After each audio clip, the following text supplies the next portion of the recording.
মানুষের অতীত ঘাটলে কম বেশি যারা রাজনীতির ময়দানে সামাজিক কাজ করে বিভিন্ন লোকদের অতীত ঘাটতে গেলে অনেকের অনেক কিছু পাওয়া যাবে। তো মানুষের অতীত না দেখা সে ভবিষ্যতের সামনে কি ভালো কাজ করতে চায়, যেই দলই করুক না কেন তারাই সাপোর্ট করা উচিত।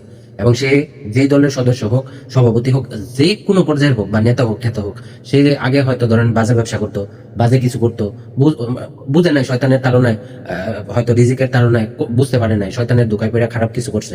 এখন সে যদি সামনে কোনো কিছু ভালো কিছু করতে চায়, তার মুখ দিয়ে যদি আল্লাহ তাআলা ভালো কথা বাই করে, ঐক্যর কথা বাই করে, হোক এলাকায়, হোক গ্রামে, হোক ওয়ার্ডে, হোক রাষ্ট্রে, এরকম লোক যদি কেউ পরিবর্তন হইতে চায় তার সুযোগ দেওয়া উচিত। এবং আল্লাহ তাআলা এই দিল, এই যে ভিতরে আছে, এটা কখন আল্লাহ তাআলা নিজ হাতে পরিবর্তন করে দেবো আপনি বলতে পারেন না। তো 5 বছর আগে, 10 বছর আগে একটা লোক কি ছিল, 10 বছর পরে তার হয়তো বিবেক খুলছে, তার বুদ্ধি বাড়ছে, হয়তো আগে বুঝতে পারে নাই, শয়তানের ধোঁকায় পড়ে অনেক কিছু করছে, এখন সে করতে চায় না। শেষ চায় সবারই নিয়ে ভালো থাকবো, সবারই নিয়ে একত্রে চলবো। তো তার সুযোগ দেওয়া উচিত তো। আর আপনি যদি গন্ধ বিচাইতে যান, রাজনীতি বলেন, এলাকায় বলেন, মাতাব্বর বলেন, মাতাব্বরের ফুদ নাতি চৈদ্য গোষ্ঠী বলেন, আপনার কিন্তু আপনার গন্ধ বাইরিব। ঠিক আছে, কেউ প্রকাশ্যে অনেক কিছু করে, কেউ গোপনে করে।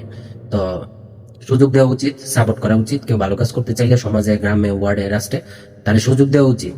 পিছন দিয়ে টানাটানি করাটা আমার দৃষ্টিতে ঠিক না। আর মানুষ